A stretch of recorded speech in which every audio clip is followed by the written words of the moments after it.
Hi everybody, welcome to the last day of the Singapore FinTech Festival. Hi Harold, how are you? Hey Marion. How are you for this last day? I'm very good. How many podcasts? Like 37, 8. Hours? Yeah. Wow. No, just, I don't know, 5 or 6. I don't know if we're an expert in podcasts because today we have a seasoned podcast. Podcaster, can we say that? I don't know. I think so. Yeah, it's a profession now, I guess. Yeah. Hi Matt, we have Matt Myers with us today. How are you? I'm doing great. Wonderful to be here and help you all close out the FinTech Festival. So where are you now? You're in San Francisco? No, I am in Denver, Colorado. We had a happy hour last night that had over 80 people. I know that sounds really odd, but it was outdoors. Don't worry about it. There over 80 people, folks from like the National Renewable Energy Laboratory, also RMI or the Rocky Mountain Institute, investors, entrepreneurs, so on and so forth. And then I'm headed to Austin, Texas next week, and we're going to have one there. We already have over 100 people signed up for that one. So I'm taking the show on the road. I'm usually in San Francisco. Good. And we're glad you're with us today because we know you have he has a quite packed. So in Singapore, we're still limited to a gathering of 5 people. 5 people. So 5? Okay. Yeah. Keep you like in a group of 5, and then maybe I don't know how many meters away, like 10 meters away, there's another group of 5, and then you strategically outdoors, like kind of place yourselves around. Is that a possibility? I don't know. I'm not sure. Yeah. We're not an expert of the rules. I will not try probably. Yeah. No. So we're here to talk about climate tech. Exactly. I think so. As you may know, Singapore FinTech Festival. We've been talking of fintech. We have been talking about technology and how it's impacting financial services. But we also have talked about sustainability. Yesterday we have a great session with Lynette about NFT, if it's applicable to biodiversity. So a lot of things also around the ESG data. And we wanted to invite you, Matt, because you're an expert in climate tech, and we'll give you the opportunity to explain a little bit more about what you're doing with your podcast and what is the format and what are your guests usually, because you have very, very exciting program. I think the reason why I think it's quite simple. Sustainability is one of the key topic at the moment for Standard Chartered, for SC Ventures, and of course for many, many corporates. There is also a huge interest from investors. And we thought also that it was good that we have also an overview of what's happening in the Valley with Matt today, because he's based over there and have a lot of connection. And as a community builder, it's always good, to hear from the community builder what's happening in the ecosystem. Yeah, and I think it's also interesting to have an investor angle when it comes to sustainability. As you mentioned, I think ESG and sustainability is one of the core topics for Standard Chartered Bank. But at SC Ventures, we actually are launching a few sustainability ventures. So one actually in partnership with Engie, which is one of the biggest energy companies in the world. So we're exploring how sustainability in the context, for example, of supply chain can be leveraged. So there are a number of opportunities that we are also looking from a venture building and investment perspective. But I think obviously a lot of innovations are also coming from the Valley, which is where you're normally based. I know it's also a topic that is for you. You're actually the creator and the host of a podcast called Climate Tech Cocktails. You're a community builder in that space, also an investor. Welcome to the podcast, Matt. And can you explain, I guess, a little bit about climate tech and also about your podcast, what you're trying to do, who are your typical guests? Sure. And I want to make one note that actually financial services is, I think, very related to quote unquote climate tech, which was clean tech, now climate tech. And we could talk about that maybe some other time. But I'm thinking even like what's happening. And for example, there's a project called, I think they pronounce it Klima, could be Klima, and it quickly became probably like the most active project on Polygon a couple weeks ago or a few weeks ago. And I've personally have interacted with some projects that are not, let's just say, straight up climate tech oriented or climate oriented projects. And they're even working on or already directing a certain percentage of the protocol's revenue towards carbon offsets. So I think you see it happening in a direct way in crypto, but also even in I hate to say like voluntary way of them wanting to do it, because as you know, crypto is so community driven, and that's what the community wants to see happen. And so I just want to make that one note that I think that, and of course, financial services, there's all different types of possible intersections, but I just want to make that note, especially since crypto is such a hot topic of conversation. But so yes, to answer your question, climate tech cocktails, I gotta do the plug at the top. So please go Google Climate Tech Cocktails, and you can find the podcast.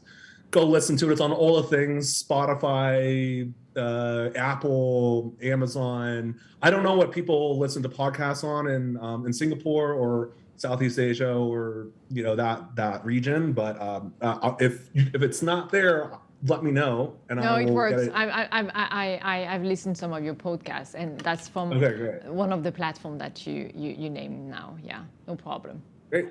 Yeah. So so to answer your question, prior to this, I founded and ran one of the larger clean tech investment summits in the United States, and that was really bringing together clean tech or climate tech founders, investors, ecosystem partners, the federal government, and I informally advised the U.S. Department of Energy, specifically the Chief Commercialization Officer and his team at the Department of Energy to find, let's say, better ways for the federal government to help catalyze private investment into clean tech startups, especially at the growth stage. So I already had a community and network, and I'd always wanted to do a podcast. I just never had the time to do it.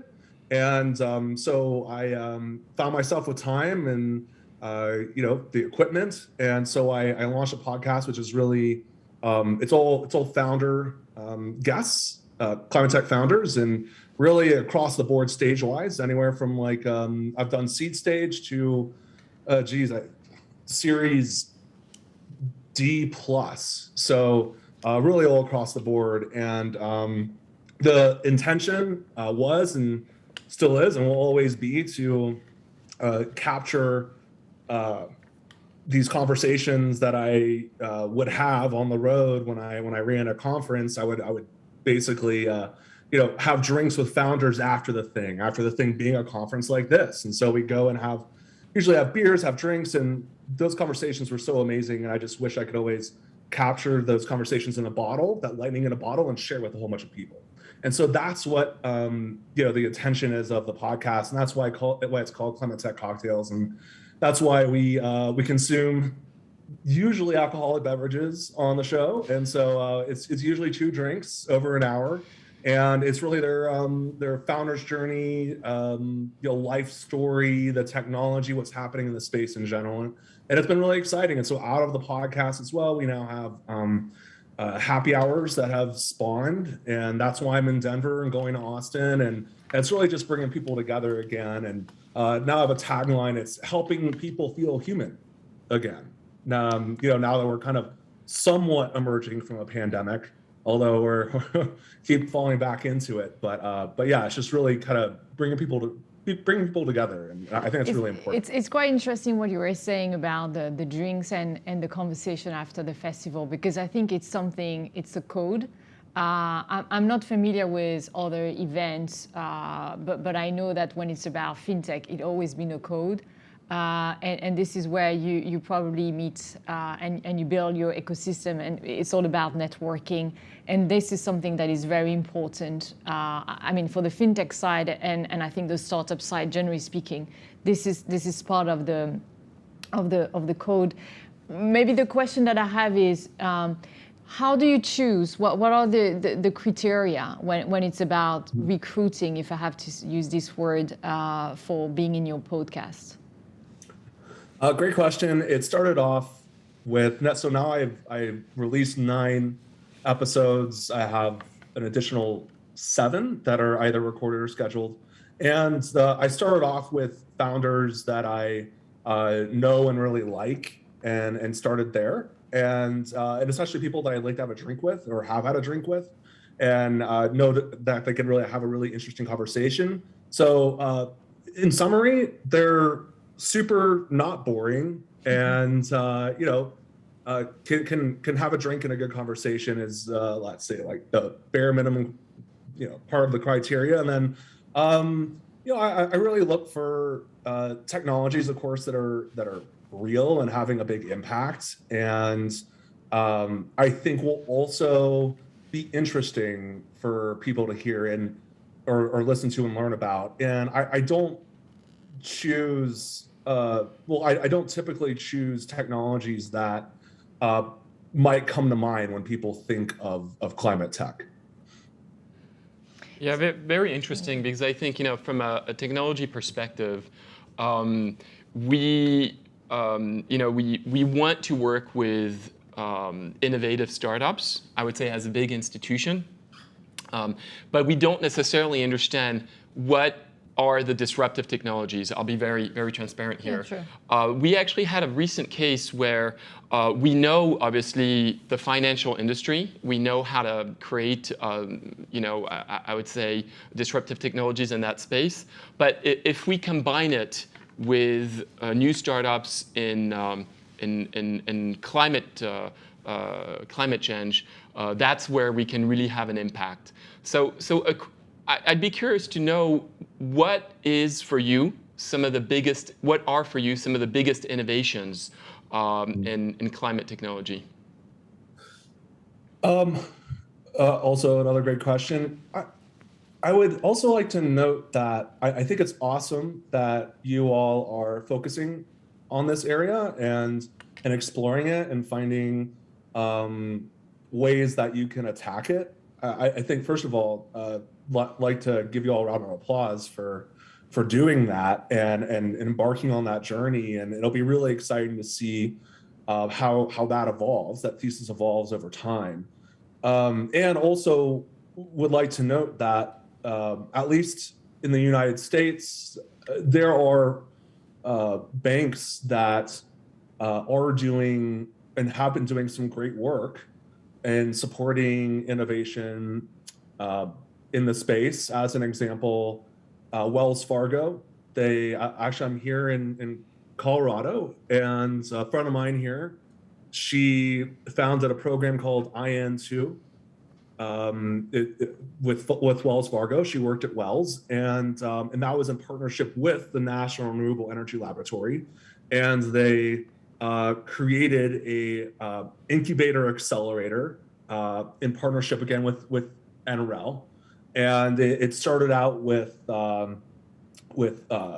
let's say like building solutions, and so they would actually like incubate it with NREL, and then they would prototype the technologies in actual Wells Fargo physical locations in the United States, which, as you know, like being able to do that and test it in real life is really important to startups. And now they're also working on food and ag, and others are getting involved. Other corporates are getting involved with it. In summary, I think that that could be a good example for perhaps you all to look at. And I know there are other financial institutions as well which have been exploring similar types of partnerships that best suit them. And so to answer your question, it was what's exciting me most in climate tech, right? So I think it's really important to zoom out and think about what climate tech is. I'm kind of curious, when you hear climate tech, what comes to your mind in terms of let's say category of technology? Well, I think for us, we have similar objectives to what you described with other banks in the U.S. We're looking at how to have a cleaner footprint on where we are. So I think similarly, we're exploring how to be more sustainable. I think it's one of the core objectives of Standard Chartered Bank. Exploring this with some of the manufacturers of energy material and components and so forth. So I think these are some of the things that we're exploring. Other thing, for example, we recently with the Hong Kong Monetary Authority and the Bank of International Settlements, we also want to promote green assets. So we tokenized.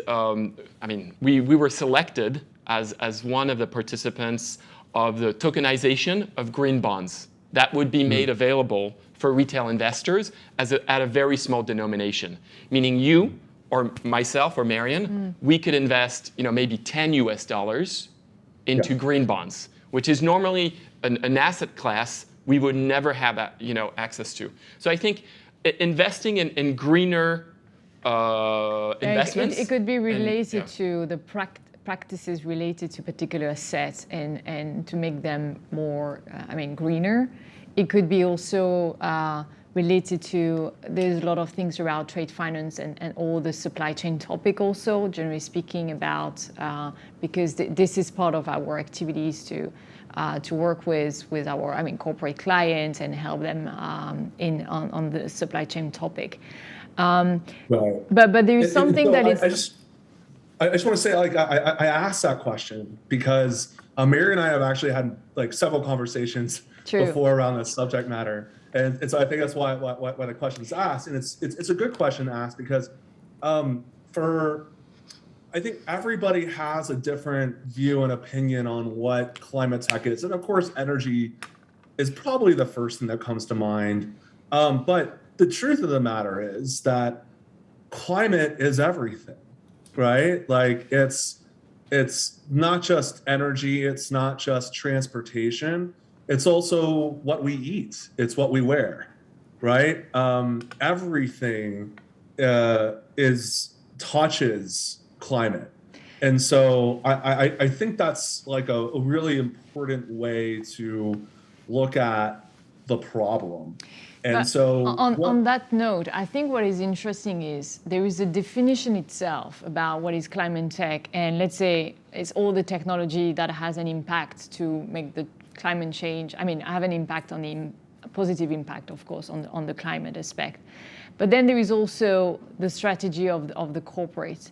And I think I'm pretty sure that for the audience and for many people, when you pick up the example Wells Fargo, and you say they are doing POCs or experimentation or tests, whatever we call that, around food, it's not obvious because you see our first answer is to talk about type of financial asset, how do we serve better our client in the context of delivery of those assets. But so I'm curious also, and I'm sure there are people in the audience who want to know why Wells Fargo is looking at or investing in at some point in the food aspect and all the climate tech related to the food chain, for instance, or supply chain. I don't know if it's supply chain, by the way. So to answer that in a more general sense and to get more specific, in a more general sense, I think that the process tends to go like this for a large corporate. First, they look at themselves. How can we be more sustainable as an entity? And once they get a handle on that and hopefully accomplish that, they go, well, all right, how do we do more outside of ourselves? And then that goes to who their customers are, right? And once they start working on that, then they'll go and, they're experimenting, learning, and finding what works and what's interesting. Then they'll start going outside of what they expected they would be doing. And I think that's, what you've seen in perhaps Wells Fargo's case. I don't want to quote them on that, but I think if you sat down with them, that would probably be the answer that they would give you at the end of the day, maybe not publicly, but privately. And so then specifically why food? There's a lot of work has been done and will continue to be done on what they call the food, energy, water nexus. So if you start working on energy, you find that energy actually, a lot of energy is used to create food, right? It's also used to store and transport water, and water can actually also create energy in many different ways. And so can food, right? With biomass. And so they find that there's a lot of interconnectivity between food, energy, and water. And so I'm pretty sure that NREL, National Renewable Energy Laboratory, started focusing on that nexus some years ago, and then because Wells Fargo, and this is all guesstimation, but I think this will probably be the response you get. Wells Fargo is already started working with them on buildings, and so then because NREL was doing work on food, energy, water nexus, they started to dip their toes into that, and so then they brought in the Danforth Plant and Science Center, which does really amazing work. They're in St. Louis, Missouri, and so they've also been brought into the fold to help on the support on the research side of things. Since NREL is not, let's say, like food is not necessarily like their first priority. They don't have if you go to their campus, they don't have a food and ag building, at least yet. So that, if that answers your question. Yeah, sure. And maybe we can also talk about one of our venture in agri-tech, maybe, just quickly. So it's interesting because at SC Ventures, we also look at, I would say, to go with what you said, Matt, we look at investment opportunities where we think, actually this is a great investment opportunity. By the way, it is solving for climate issues. That could be one angle. But the other angle is also, we realize that there is a problem, and we want to be part of the solution to that problem. And so one of our strong footprint is in Kenya. We have SC Ventures in Kenya, actually. And we're launching a venture around agri-tech. And the idea is to support local farmers that are producing organic food, and also making their product available to commercial kitchen. So awesome. It's both, I would say, supporting farmers, supporting organic ways of doing agriculture, and at the same time reducing the carbon footprint, because we want to service the kitchens, the commercial kitchens that are close to these farms. So I would say we're all trying to tackle some of these issues. We should introduce your Chiro, the venture lead of this venture. Lovely person. I'm sure she could be one of your guests for one of our next podcasts, maybe. She's very passionate You have about her venture. You have to. Well, that's amazing. It sounds like really impactful work, and I think to double down on that, they should, and you all should connect with New Energy Nexus. They're actually based in Oakland, California, but they actually got a $10 million grant from the IKEA Foundation to prop up clean tech incubators all around Southeast Asia. Their headquarters of sorts for that hub is actually in Singapore. So they're, I would say, probably doing, I don't want to say this, but I will. They're probably doing the best work at this moment. In Singapore and Southeast Asia, and I bring them up because they're also doing work in Africa as well. I don't know if they're in Kenya, but I'm sure that they would love to connect with this person you mentioned. Yeah, always interesting to make some meaningful connections. Of course. You actually had a quote from one of the top execs at Microsoft. Yes. That shows the scale of climate. The climate crisis and how it can be tackled. So I'm going to read because I don't know by heart, but the race to develop new technologies to solve the climate crisis is similar in scale to America putting its first man on the moon. Do you think, do you have the same takeaway when you see and when you meet all these guys working on a daily basis to solve this climate crisis? I'd say it's probably more equivalent of putting a person on Mars than getting a, equivalent to putting a person on the moon. But of course, and that was Brad Smith, right? And Yes. um, I think that he used that or said that because there was this great federal government effort, coordinated effort to put a person on the moon, and it was a huge amount of capital, a huge amount of brains and brawn were directed towards accomplishing this mission, and I think that he's saying that because we need the equivalent of that now, but not just the United States, but The globally, entire world, right? the entire world. And so I definitely agree with that. And we, should be putting everything we have, not everything, but this should be the number one priority for everybody to step up in different ways. And, that's why we have, the COPs and all these big meetings that all the fancy people do. Yeah. Right. It's actually interesting because obviously we just recently had the COP26, and there were many takeaways. I think we were very happy to see that the U.S. decided to come back to the Paris Agreement, and obviously it sets objectives. I would say objectives to reduce carbon emissions. There are some goals in 2025, which is tomorrow, 2030, and 2050. What are your thoughts on having such a long-term view on carbon and climate technology? First of all, I think that these meetings, first of all, are really important to have. Right, everybody's got to get to the table and meet with each other and see how they can collaborate.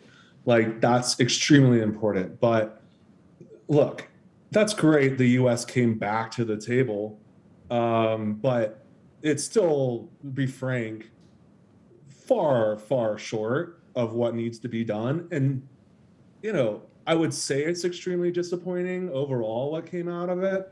But I'm not surprised, so therefore it's not disappointing. And I think, a lot of people feel that way.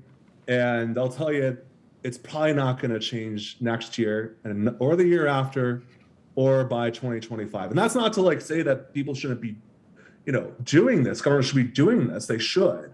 But I think that us putting so much weight on it and expecting so much is a false hope, unfortunately. And you say 2025, it's tomorrow. I mean, I've been in this space for 7 years, and they've been talking about 2030, 2025 since I started working in this space. I think the time was, we're already in, and I understand the need for people to have deadlines. Deadlines are important, but we're way past the deadline. I think deadlines now are just to have a deadline. I think that, governments, corporates, individuals, need to be putting as much as possible into solving the problem as they can today and every day from now. It doesn't matter what the date is, right, or what the deadline is. It's just keep shoveling money at it and keep putting brains at it, and perhaps to solve the problem. And I know that's not like a really politically correct answer to give, but at the end of the day, I think that's the way a lot of people feel. But it's interesting because you're passionate, of course. It's a very important topic, generally speaking, and an important topic for you. And I think it's also important to have such a message. So yes, it's important, and like you said, you're probably not the only one thinking that. People were doing on a daily basis and trying to fix this problem. And both we need both. We need governance. We need maybe deadline, framework, etc. But also we need all these startups trying to tackle this crisis, right? I think it's something. I think just it's something we realize we cannot do by ourselves. And I think in the examples you mentioned, governments needs to be involved, big corporations need to be involved. I mean, I've quoted a few examples where, in our case, where the regulator is involved, Sure. And we're working with a regulator. But other examples where we're working, for example, with Engie, because they have their own expertise, we bring our own expertise, and we realize it's all we need about to do this partnership, together. right? But I agree that in order to be extremely relevant and be innovative, the startup ecosystem has a huge impact because they have the speed of execution, the willingness. Very often they're tech guys, so they want to push new technologies, and this is a really And they need the investors and to the do investors that, as right? well. Absolutely. Well, so the point I was thinking about that I wanted to like come across on this is something that I've realized, and I think a lot of people realize, is that like I said, we're putting a lot of weight on governments to solve the problem, a lot of weight on corporates, right? It's like we're all trying to expect something or someone else to solve the problem. But at the end of the day, the problem is us. It's humans, right? This is a human problem. And so really the answer to the problem begins with you, right? The individual, the person. Because like presidents are people, heads of corporations are people, and startups, people who work startups, everybody's, all these people, It's a shared responsibility, right? Just rattled off, they're all run by people. And so if people individually take it upon themselves more and more to say, hey, I'm going to have courage and take a risk, right? Outside of the day-to-day. And if more and more people do that, no matter where they sit, then we'll solve the problem. But again, if we just sit back and expect that COP27 is going to deliver all the answers and government's going to solve the problem, Forget it. Yeah. It's not going to happen. Yeah. We're all going to die. Yeah. You know, like I hate to say it that way, but that's. I don't want to close that conversation on a very negative note. This is the beginning of my weekend. It's hopeful. No, I quite like the idea that everybody is responsible and takes some risk. Accountable. And responsible and take a risk and maybe create a startup in climate tech if you're passionate about that. I prefer this kind of conclusion as a takeaway from our conversation versus we're all gonna die. But this, yeah. No. I'm sorry, I should have said that. But I think, look, I like to leave it on a hopeful note, is that what I've come to learn is I think that everybody is individually more powerful than they realize. And so, take that chance, have courage, and take that chance. And you know what? You might just have a bigger impact than you realize. I mean, look at me. Like I started a podcast, and now it's like reaching, thousands, hundreds of thousands of people, and it's sponsored and all this stuff. It took a lot of courage to do that. It's not easy to launch something like that. And so you have courage, you go take a chance to do something positive, and I think you're going to find that there's going to be a lot more positive reception to it than you imagine. And that if everybody does that, we're going to solve it. And we'll have more unicorns like this one. Nice. Very nice. We need one like that. We have a different one at the office. Well, thanks a lot, Matt. Thanks for joining us. Thank you for having me. Yeah, Marion really wanted to have a cocktail, but you can't start your Friday morning. No, like I can't because it's 9:30 here in Singapore. That will not be very not acceptable. Let's say this way. But there is Friday night, right? For you. If I could suggest a cocktail that I've learned about that I highly recommend. Look up how to make a Sazerac. Sazeracs are now my go-to. One of my guests had it as the cocktail for the show. It's really fantastic. So try one of those out, but they have to do it with an absinthe wash. I don't know if they have absinthe. I'm sure there in Singapore. I'm sure there are places where we can find out. We can find it. Where we can be found. And maybe you can try a Singapore cocktail. It's called a Singapore Sling. Yes, very so you specific. can try that. Yes, you have to try. Yes, next time you're going to be in Singapore, you have to You have to go to the right So how place can we for that. find out? So I think Matt said he's got a podcast on Spotify. He has a on series Apple. of podcasts. Every month you have one new episode, right? Twice a month, every other week. Twice a month. If people are in Right. the US, they can even see you and meet you personally because you organize a session and then having a network event right after the podcast itself. We will also find out this session for today has been recorded, and yes, we're going to share with you. So you're gonna play that? We're all gonna die. We're all gonna die. It'll be like this, We just pick the end. Just the end. That will be the summary of the session. Very interesting. We're all gonna die. We should change the title of the episode. And so yes, because it's gonna be available recorded on Fintech Bridge. Beautiful. With the unicorn, and we're all gonna die. And yes, and there is other topic, by the way, around sustainability on that platform because we have already recorded another one, nice. Other episode. And by the way, we have an episode with our friend Shiro from Agritech. So we can find all this content on the Yes. Fintech Bridge. Yes. And much more to come as well. Yes. Thanks a lot, Matt. I'd also like to say, one thing to close here too. I'm really glad that you all have me here, and it just shows that you all are taking this space seriously, and I'm really excited to see where this journey leads for you all, and happy to help. You all with that journey, because and you all are gonna make a big impact. I believe that. So Thank you. Thank you for having me, and for having the courage to have me on. Thanks, Thank you. Matt. Thanks, Matt. Have a great evening. Have Take a nice care. evening. Take See you care. soon. All right, cheers. Bye. Bye.